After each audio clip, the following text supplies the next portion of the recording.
we'll be ready to go with the newest Breaking It Down with Blue. So give us just a second here and bear with us. Once we get everything shared over, we'll be good to go.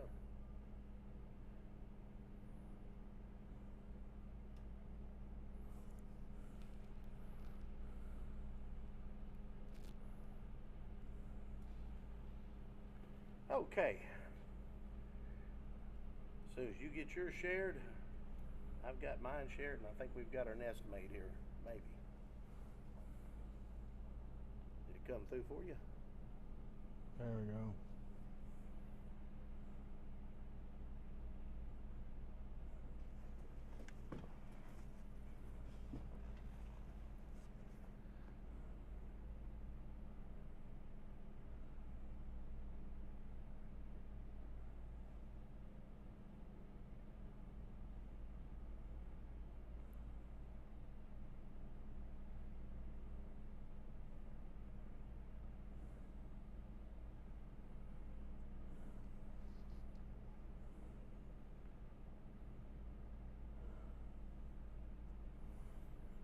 All right, I'm ready when you are.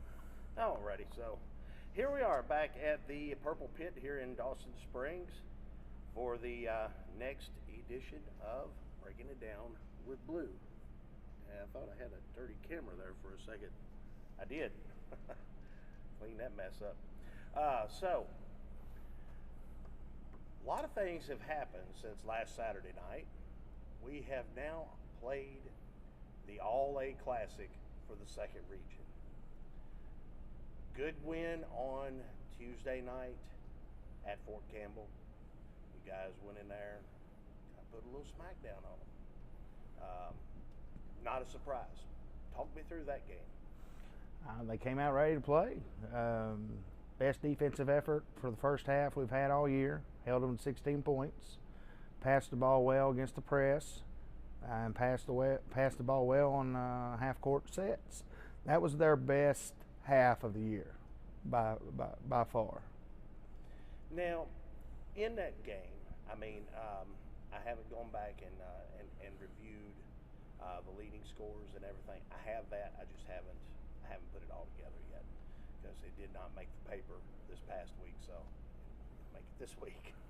So that night, you've picked up on something about resting some of the players. Rex had a good night that night and a good second half. On Friday night, Gummy and Jaybird had a good second half. Let's talk about that for a minute. Well, I sent and showed Rex the other day that when I'm able to rest them somewhere in the game, whether it be the second half or in the third quarter, and most of it's been by foul trouble. And that's what happened with Jaybird and Gummy on Friday night, and then Rex on Tuesday night. Well, all three of them had better second halves than first halves compared to when they were playing the whole game. Like Gummy, the first night, he didn't come out the first half, and he had 12 for the game. But in Gummy's defense, when Bird and Rex is shooting the way they are, he has a tendency to try to find them and feed them. If he doesn't feel like they're on, that's when he gets more aggressive. So sometimes he won't be the leading scorer because he's decided to, let them shoot the three ball. Now, one thing, let's talk about Montgomery Johnston for just a minute. He is developing as a player whose basketball IQ is just going up. And like you just mentioned a minute ago, when he sees that somebody else is not on, he picks it up. If he's not on, he's still trying to feed somebody else, but if he's on, he's going to take the ball to the hoop. Your thoughts on that? Just getting, maturity, experience. Last year he was a freshman. This year he's a sophomore. Both of them sophomores are taking lumps, but I think Gummy's will to win is greater than anybody's on the team. And his competitive nature, he's I mean, he's a coach's dream as far as his competitiveness. He doesn't like to lose at anything, whether it be a drill in practice. He plays chess here at the school with people. He doesn't like getting beat in that stuff either. So, you know, I love the kid's competitive nature. So I'm thrilled with the way he's going. He's a 3.5 student. He's wanting to play at the next level, whatever level that ends up being, who knows.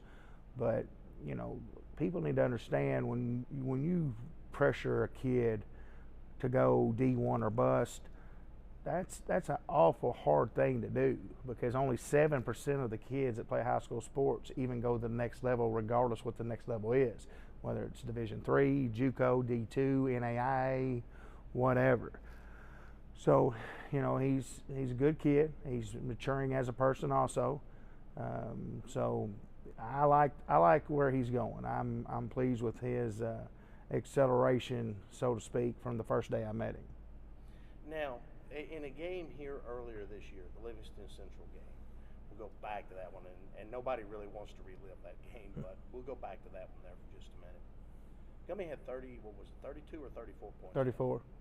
And that was his best scoring output so far this year. Now, that's not to say that it won't happen again, because I'm pretty sure it probably will. But your thoughts on a game like that for him? I mean, he left every drop on the floor. You could see it. I mean, when he come to the bench, when he fouled out, he was exhausted. He was upset. But talk about that for just a minute, what you saw in him that night. Well, he knows that Livingston Central was keying on Rex. Rex had lit them up during the summer. He had one of those where he hit 9 3-pointers in the first half games, and Livingston Central was not going to let Rex beat them. And they made sure they didn't leave Rex. Well, when they did that, that left Gummy room to roam in the middle.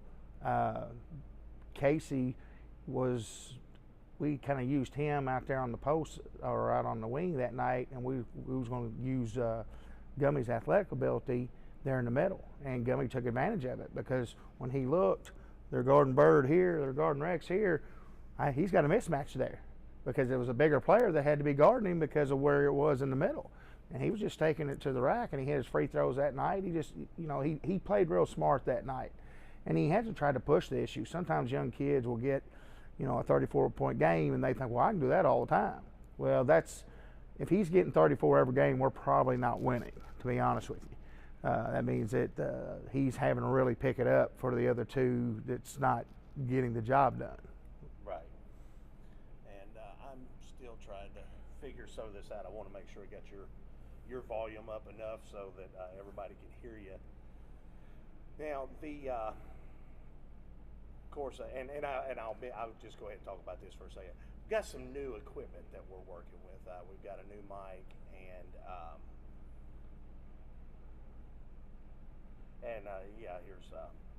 here's Chad. Ask the interviewer why the camera's shaking so much.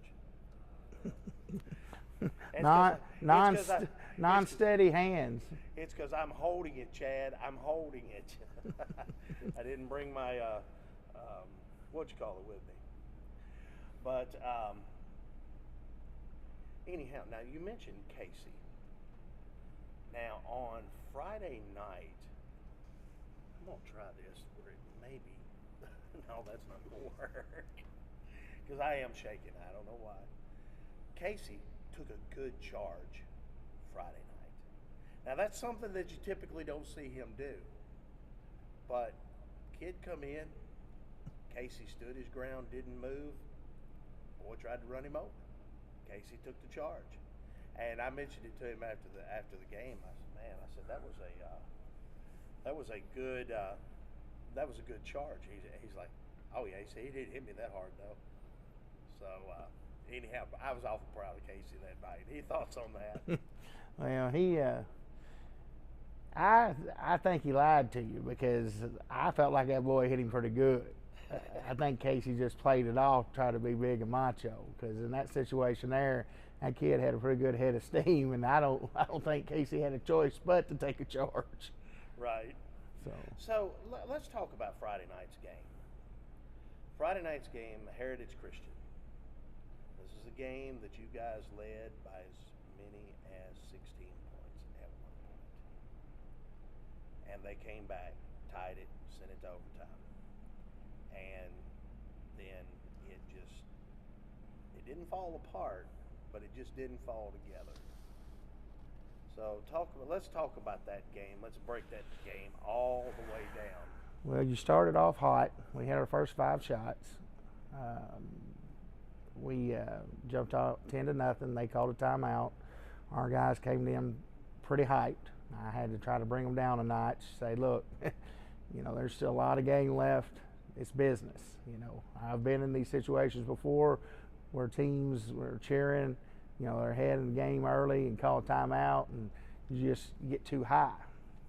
Well, at 21-6, with like 2.5, 3 minutes to go in the second quarter, I had to take 3 guys out, 3 of our starters out due to 2 fouls.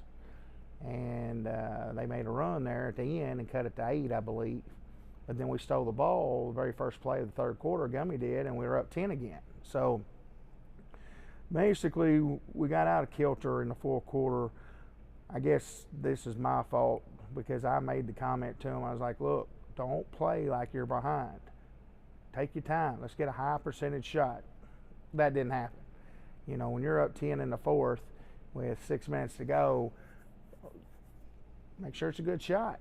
And we went a little helter-skelter. We had 21 turnovers for the game, and we showed our youth. We showed our youth, and I'll take some blame for that because when I told them to take a high percentage shot, I should have said, why don't you run 30 seconds off and then shoot a high percentage shot? So, I'll take some blame there, obviously. Now, we were sitting down there, the camera crews were sitting down on the floor taking pictures at overtime, and one of the guys from one of the other places taking pictures, Second, hey, let's run some time off, make them come get you, and then around 16-second mark, let's get into play. Now, we ran it from the start, and we made a bad pass over on the side. They got a layup, had to call timeout, and then the play we set up at the end of the game got busted. It wasn't supposed to go to Rex there. Rex wasn't supposed to get the ball in that situation unless it was just an absolute have to, not because we didn't trust Rex, it's just the play wasn't called for Rex. And when the play got busted, Rex just took it as far as he could. They did a good job staying in front of him. Gummy, got a shot in the corner and just fell short. We've lost 2 overtime games this year. Nothing against either team. I feel like we've shot ourselves in the foot by the fact we've never really been in these kind of games. And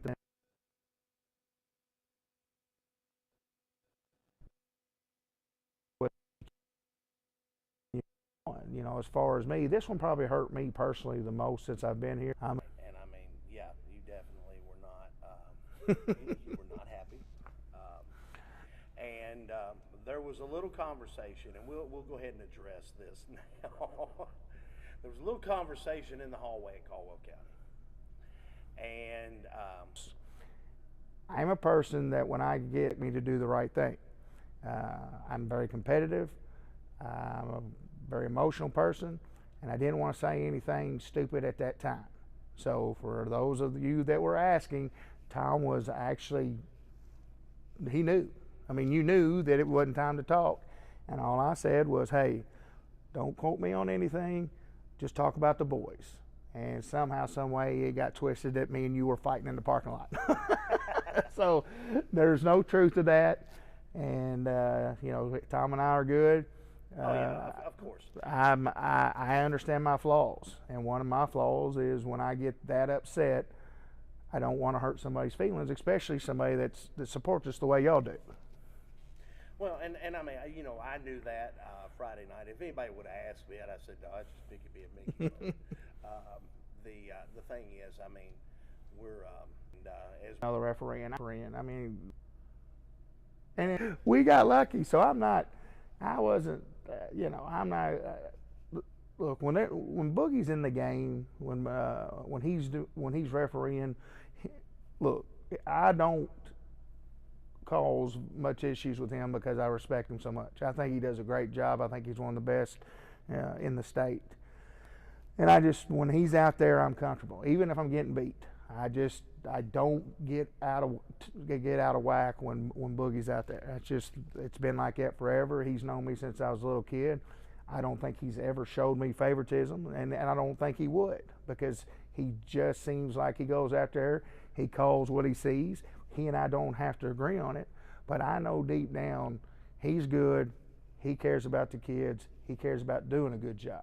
So when he's out there, that you'll see me calm. I mean, only Self a night. well, here's a perfect example. He doesn't quit. He went and his family got him for Christmas, got him a Dr. Dish. And my understanding is every day since he's got that Dr. Dish, he's shooting 500 to 1,000 shots a day. When you do that, when you put that much time in it, you have no choice to get better. See, that's the thing I'm trying to get people to understand here. Once we get a group, and we got a group right now that's trying, and we're just young. When you get it to the point where you got 5 to 8 that are bought in, and they spend 2 hours a day on their craft, and understand that you got 22 more hours in a day, 8 to sleep, so that leaves you what, 14? You got 14 hours to do whatever you want. All right, we're trying to get to a championship level.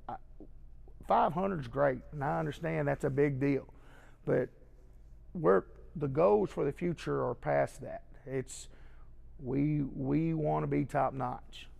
Well, and I mean, you know, of course, I had the conversation with Travis Perry, and we talked about that a little bit last week off camera, and we talked about the number of shots he puts up a day, and everybody knows what Travis Perry is capable of. And I mean, this is a kid that will be a D1 player. 500 to 1,000 shots a day. Well, Shoulders the same way. Now, I can't speak on Riddick because nobody's ever had a conversation with me about what he does. Yeah. But I'm under the assumption if those two are shooting a lot, he probably is too. And actually, I'm gonna have Jack and Brady on a podcast here coming up. I'm hoping maybe this week, if not this week, next week. I'm gonna crash that. And I will ask. Tell him that Coach Blue wants to know. I will. But I know Shoulders has been putting up a lot of shots because his dad told me.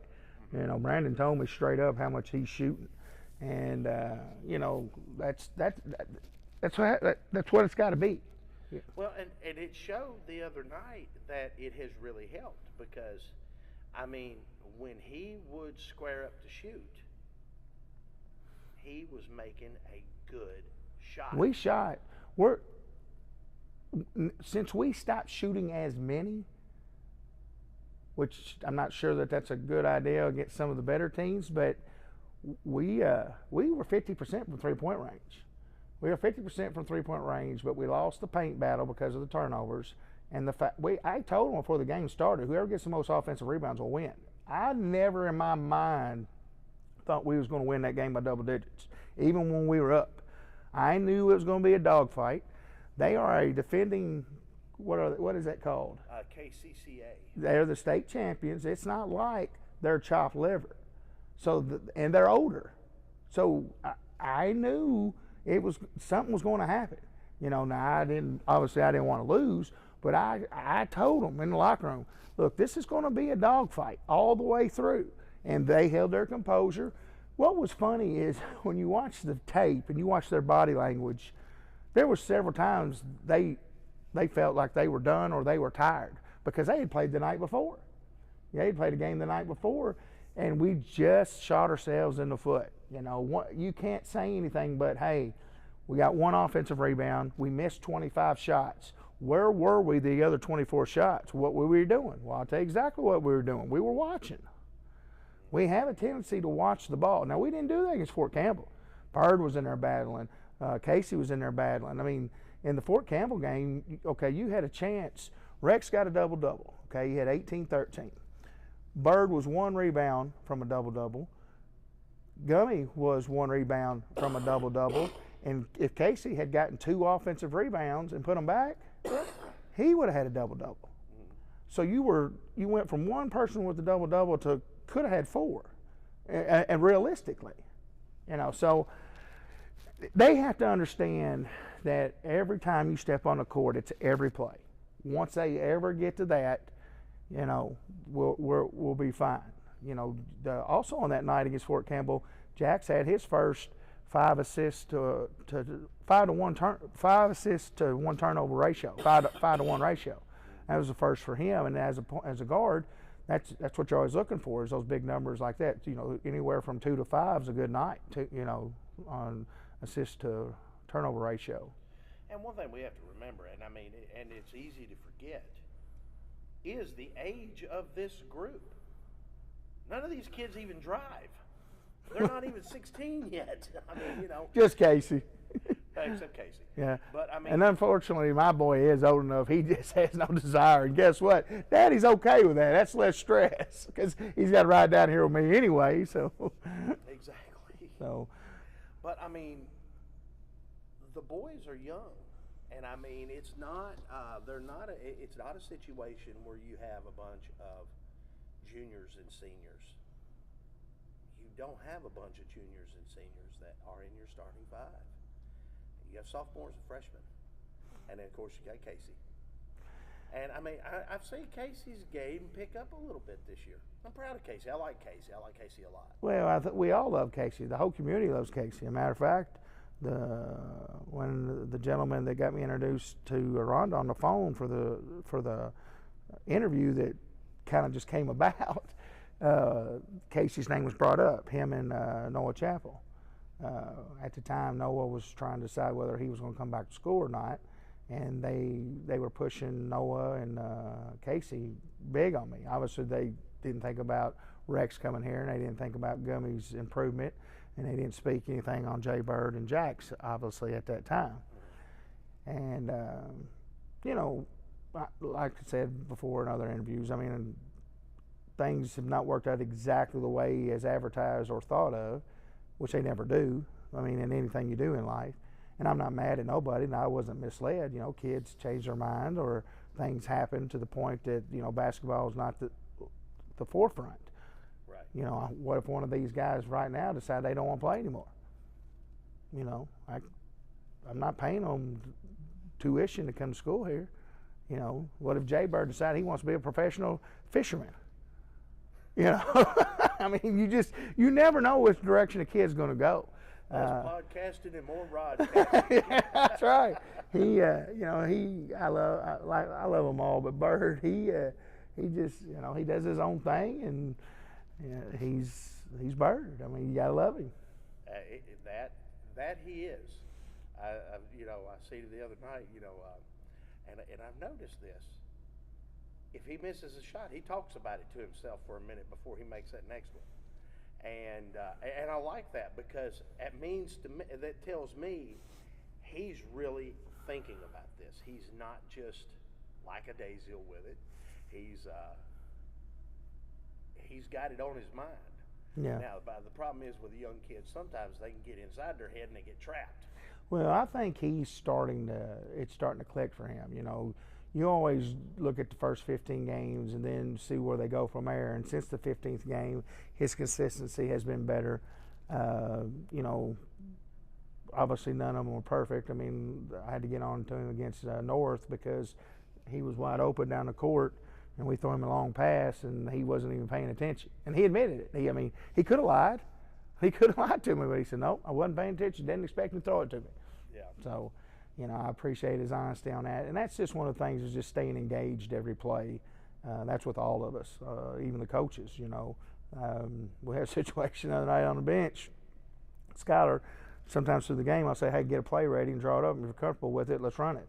Well, he'd forgot we was only down 1. And he drew a 3. And what was funny is, I always tell my wife that Jax is probably going to be a coach one day. Jax was either reading my mind, or me and him were on the same page, one of the two. And I said, "Coach, we're only down 1, not 2. He goes, "Oh." and I've done it. I've done it too. So I'm not knocking Skylar. Skylar, if you watching the tape, when Rex hits a 3-pointer there in overtime, and when Bird hits a 3-pointer there in overtime, you see Skylar giving it this, and he takes his hand and he puts it over his face, and he was getting real emotional. He wanted that game so bad. He just wanted them boys to be able to play in a championship game. Whether we won or lost wasn't really the the thing that mattered on Saturday. If we'd have got to UHA, it was just get there and to get a taste of it. Get a taste of what it is to be in a championship game. And didn't work out, and hopefully they'll be hungry. I mean, I know some UK fans are going to get mad when I say this, but I truly believe one of the best things that ever happened to Kentucky is when they got beat by Duke in that famous game, because that was their first year off probation. They're sitting there battling. If they win that game, it comes across, well, this is easy. This is our first year back. We've already gone to the Final Four. We don't have to, we're here. Instead, they didn't get it, and then they fought even harder for the next couple of years, and boom, then there they are. Sometimes you have to take a loss that you don't want to wake you up. I still say that Kentucky basketball is going to get better this year. And here's the reason why. When Virginia got beat as the 16 versus the 1, they came back the next year and they won it. All right, I understand Kentucky has had ups and downs, but I truly believe the best is yet to come from the Wildcats this year. Big win in Tennessee. Big win in Tennessee. Big win in Tennessee. Number 5 team in the nation. Hey, I mean, look, you can't get upset on losses all the time. Nobody's going undefeated anymore. That's not happening, okay? And if it does, tip your hat to whoever that team is and say good job. But the expectations of an undefeated team, that's just ludicrous. Well, in fact, in high school basketball, the last undefeated team in the state fell last Friday night. Marshall County beat Kraken. And that was it. There's no more boys teams left with an undefeated record. Well, that's, again, there's better players. There's more better players throughout the area because of technology. When you get a kid that's competitive, he goes and checks other people's stats. And then he's like, well, what do I got to do to beat him? We didn't have that. We didn't know what so-and-so was doing in California. We had no clue. No. And then you've got all these videos. I think you and I touched on in the last interview. You can learn a lot of stuff, and you can go out there and do it yourself if you want to do it. That's the thing. I mean, YouTube is a tool that, if it's used properly, can make a player better. And of course, I know, all these parents is just like, oh, I don't want my kid on YouTube all day. But there are things. There are some positives, yes. There are. There's things that I use. Oh yeah. Yeah, I mean, there's things from YouTube that I see it and I'm like, you know what, I'm gonna try that, or I'm gonna work with that. Some of the drills we do I found on YouTube. Look, there's no reason for, in this day and age, for somebody not to be prepared that's in our position. Okay, we all have Huddle. We all share videos. You guys put your stuff out there live. I mean, if you put the time in, you can be prepared. And we're getting there. Now, we haven't talked about the 800-pound elephant in the room, UHA. We'll address them real quick because UHA was a giant killer on Tuesday night. Lyon County come into that game heavily favored to win the All-A Classic for the second region. There wasn't a coach, a player, anywhere except at UHA that didn't believe that. That's not true. I'm on record saying that was going to happen. This is true, but what I'm saying. But you didn't believe me. I didn't believe you. But now you know why, right? Yeah. Okay. Nothing against UHA. Nothing against Lyon County. In sports, there's always a situation where there's a trap game. For Lyon County, in my opinion, that was a trap game. You just come off one of the biggest highs of the year playing against Reed Shepherd's team. Okay, you're as high as you can be right now, all right? You haven't lost in the region in 2 years, all right? UHA, who is athletic, can play good defense and can compete. Now, would you pick UHA over Lyon County in a 7-game series? Probably not. But for one game, they showed what they're capable of doing. So now what it's done is everybody that kept thinking, oh, Lyon County, Lyon County, Lyon County, and it's only Lyon County, and in my opinion, they're still the best team in the region. However, now you've given hope to Madisonville, and you've given hope to Henderson. So now you've got those four, and I haven't seen Christian County, and I'm not disrespecting Christian County and Hopkinsville. I've not seen either one of those two. I haven't seen a tape on them or anything. I've seen Hopkinsville, and I will talk about that off. No. Off camera. So, we won't, so we for won't address the other teams, but I mean, UHA. That's the third time I've seen UHA. It was last night. well, they've won every game I've watched. Yeah, and I'm gonna tell you something. No, that's not true. That's not true. They got to beat Ohio County and Henderson. That is That's right. So they did lose that game.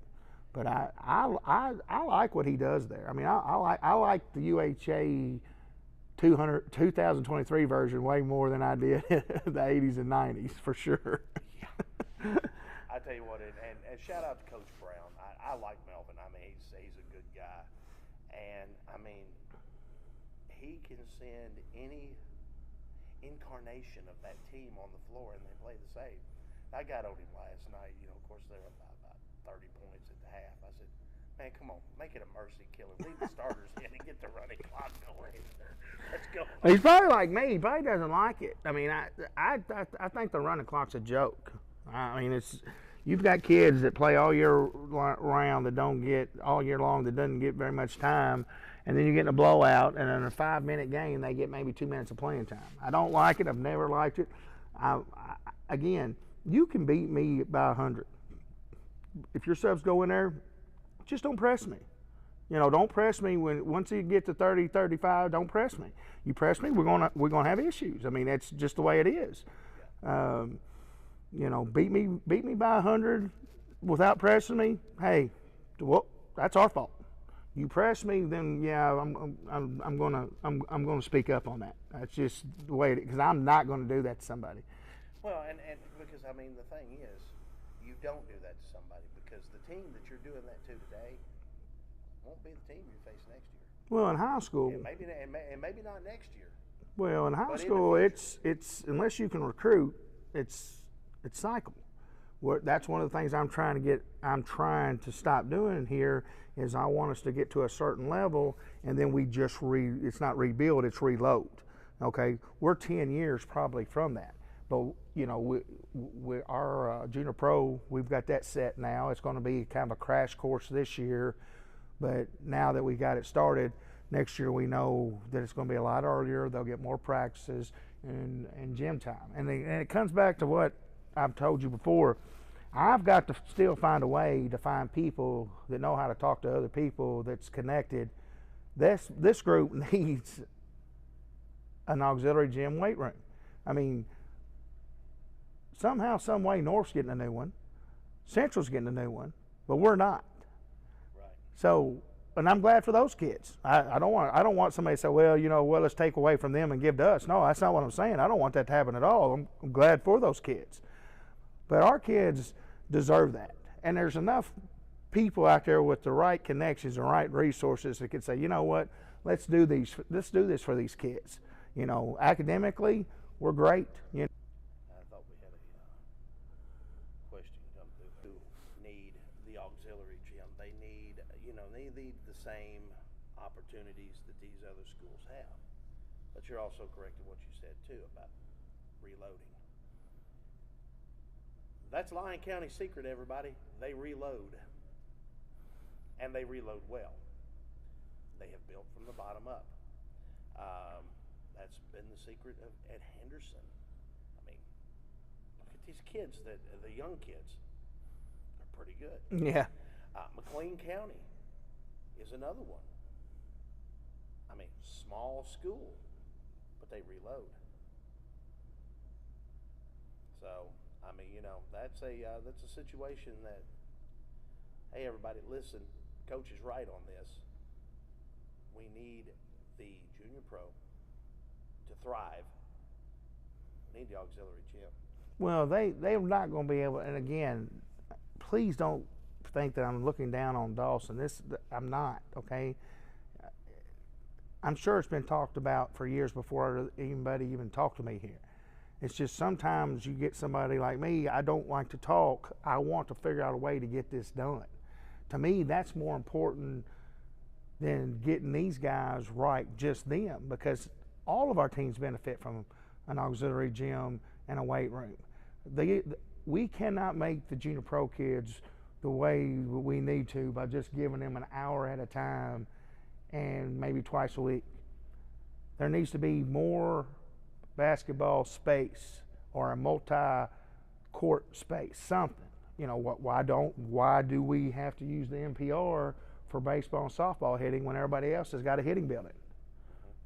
Pitchers and catchers can go out in this building anytime they want to practice during the off season at these other schools, and they get to hit off, in their buildings. And that's just what I want these kids to have. And I mean, of course, yeah, we live in a relatively small area where, you got kids going down to CrossFit, you got kids going down to the Ridge in Trigg County for baseball and softball and stuff. But it's nice to have some of that stuff at home too. Well, Kids who can't travel. Well, we just need to figure it out. I'm not putting it on the board. I'm not putting it on Marshall. I'm not putting it on Waylon.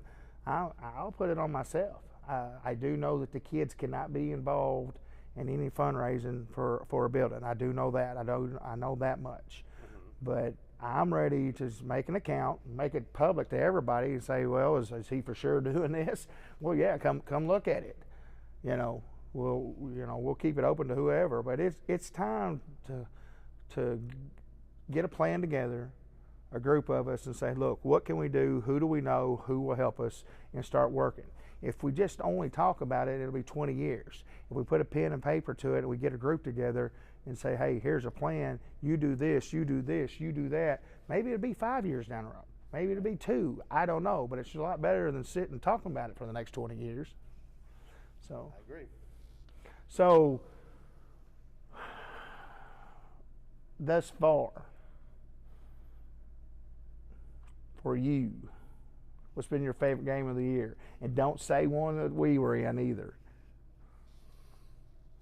Well, let's see. For the 22-23 season.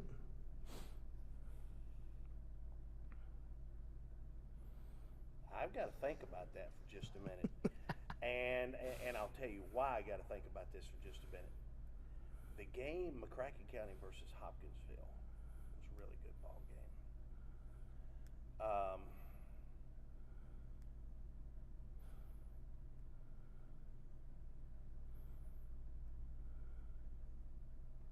I have not watched the UHA Lyon County game.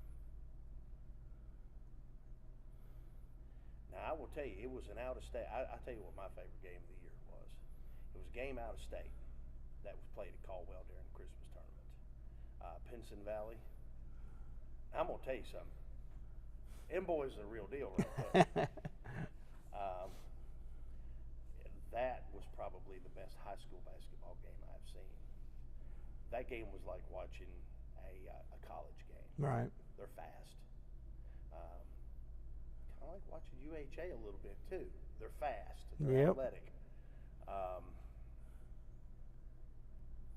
I have seen Lyon County play one full game. That was against Livingston Central. If you like Livingston Central, that was not the game you wanted to go watch. Now, the gym was full, and I'm going to give some props here to Livingston Central's home crowd. I'm going to give some props to the crowd that they brought to UHA yesterday in the girls' game against Crittenden County. They got up on Crittenden County in that first half. And they had, and I know you've been in UHA's gym, so you've got those 3 sections over on the other side. Livingston Central fans was only one section. Crittenden County was the other 2. You could look across the court, you had blue, red. And that was the loudest that I had ever heard an away team be, except for Friday night. I loved the atmosphere Friday night. And I'm going to give a shout out to to the whole Panthers nation here. Yeah, it was fun. It was fun. Showing up like you guys did at Caldwell County that night. Show up in this gym right here like that every night the Panthers are in town. You'll blow the roof off this place. Well, we got to give them something. I think right now they see the heart of the kids. We might not be there basketball IQ wise, and we'll get there eventually. But I like the fight. I can't always. But I have the bunch that I have, and we.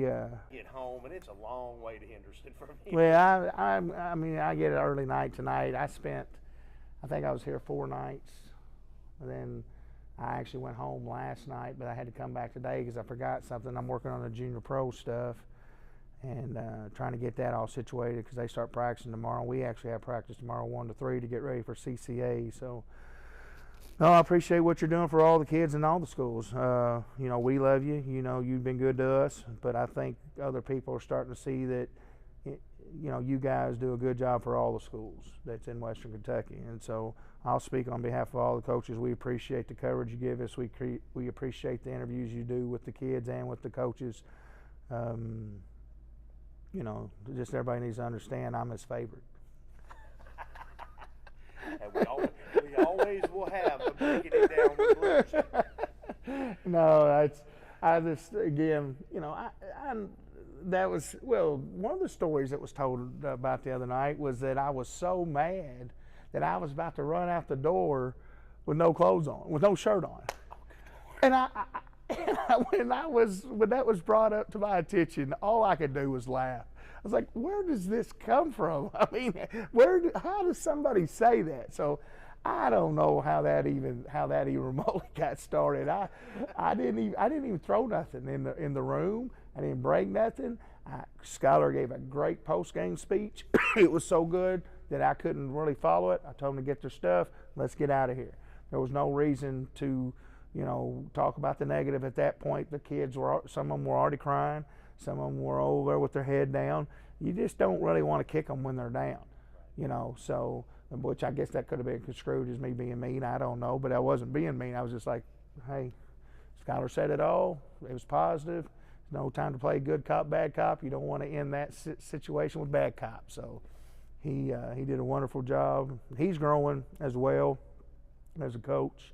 I really like some of the things that he talks to me about over on the bench. So, like I said, 6-13. You know, still striving to try to even that thing up. Got 11 games left. It's gonna be tough. There you go. It's gonna be tough, but it's gonna be fun. Something else I want to say, and I think we may have addressed this one time before, but I'm going to say it again for the Panthers Nation. Friday night when you guys all left Caldwell County, I'm really impressed, and I saw this at St. Mary, and it was mentioned by the folks down there. I've seen it at several places that you guys go, and I want to say thank you, number one, for picking up and policing the area that you sit in. When you guys left off the stands in Caldwell, it was clean. It was not clean when the next team left. We're not calling anybody out here. But the thing that I'm impressed with is everywhere you guys go, you police your mess. You even do it here. And that's impressive. Keep up the good work. Well, I'm going to give a shout out to a guy you don't even know, and he's probably not even going to see this video.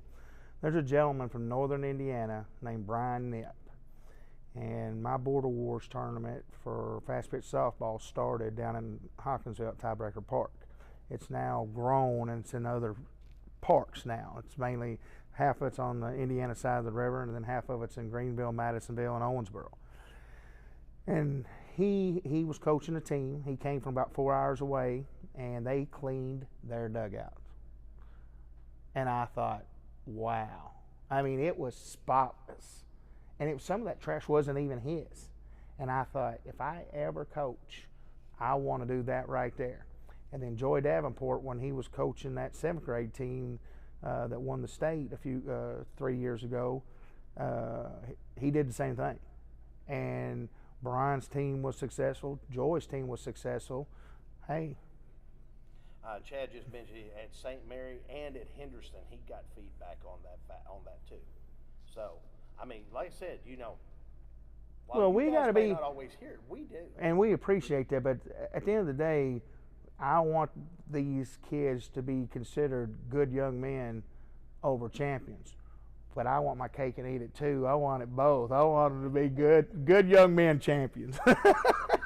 So, but at the end of the day, with them, we've got some good kids.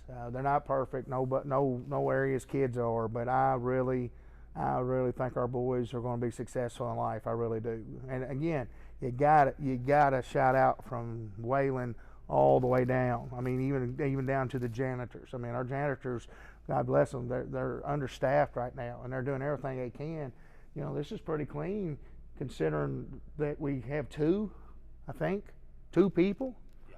You know, and it is. I mean, you know, and I'll pan around here for a minute, and I mean, like I said, the gym here, the school is always clean. yeah, I mean, look, again, it starts at the top. Wayland does a good job, Marshall, Kavanaugh, and then down to the teachers. You know, I'm not going to name them all right now just because of time, but everywhere people work, there's usually nitpicking and drama. Either I'm just out of the loop, or nobody likes me. Or they're scared of you and they leave you alone. Or they're scared of me and leave me alone. I don't ever hear bickering. I don't ever hear yelling. I don't ever hear gossip or drama. You know, and that's odd in any workplace. And here it just seems like, you know, everybody genuinely likes each other. Oh, I'm sure there's things that I would drive people nuts with. You know, I'm sure there's people that doesn't like my intensity over there coaching, because you see me with the kids in school, I don't get like that. You know, they're not going to learn a lot if I'm that intense. Get your work done right now. Claps. But no, Dawson's a good place, good people, and we'll keep churning out good students, good kids. But sooner or later, this is going to be not the pit. It's going to be the pit of champions. There you go. There you go. Well, Mickey, we'll do this again soon. Yep. Hey, we got the episodes in weeks in a row here. We've got some consistency. We might even be able to do this next weekend. There we go. We've had to be Sunday because we're at Cloverport on Saturday. Guess where I'm not going to be on Saturday. Not Cloverport. No, not Cloverport. No. No, but we got 2 big games this week. Three CCA, and then we got Caldwell for a district game home on Friday night. And then we turn around Saturday morning and we head to Cloverport. So we got 3 games this week. And for those of you who don't know where Cloverport is, it's east of here in the middle of nowhere. It's along the Ohio River somewhere, is the way I understand it. The name of the high school is Frederick Fraze. Aces. The Aces. And but I'm going to tell you what, I've got a feeling it's going to be a good week this week. You guys are going to get out and get you some wins. And let's get a W tomorrow night. Appreciate it. I mean, Tuesday night. Tuesday night, yeah. Tuesday night. No games tomorrow night, everybody. No games tomorrow night. And if you got a chance tomorrow, it is Martin Luther King Day. Go to one of the many celebrations around. Yep. There's a big one in Princeton at the Central Presbyterian Church. Hey, go check that out. It's a pretty good program. And anywhere you can, go check it out. Appreciate you. Thank you, buddy.